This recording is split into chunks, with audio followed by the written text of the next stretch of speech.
एक महत्त्वाची बातमी, ॲक्सिस बँकेतही नाशिकच्या TCS सारख्या घटना घडल्या।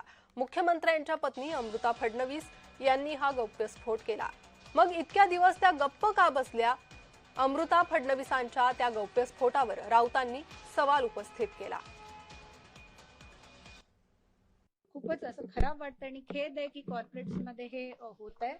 आणि काही प्रमाणात जेव्हाही हे होतं, माझ्या वेळेस पण मी जेव्हा ॲक्सिस बँकेत होती तेव्हा अशा केसेस माझ्या पुढे झालेल्या आहेत आणि विसिल ब्लोईंग होऊन त्या मुलांना प्रॉपर त्याच्या अगेन्स्ट लीगल ऍक्शन झालेली आहे, कॉर्पोरेट ऍक्शन झालेली आहे। तर मला वाटतं असं काही झालं तर ते झाल्या आपल्याला विसिल ब्लोईंग करणं जरुरी आहे, समाजाला हे सांगणं जरुरी आहे, आपल्या सिनियर्सना सांगणं जरुरी आहे। त्याच्यानेच हे बंद होणार पुढे जाऊन। त्यांनी ताबडतोब त्या मुख्यमंत्र्यांच्या पत्नी होत्या किंवा इतक्या मोठ्या नेत्याच्या पत्नी होत्या, सुशिक्षित आहेत,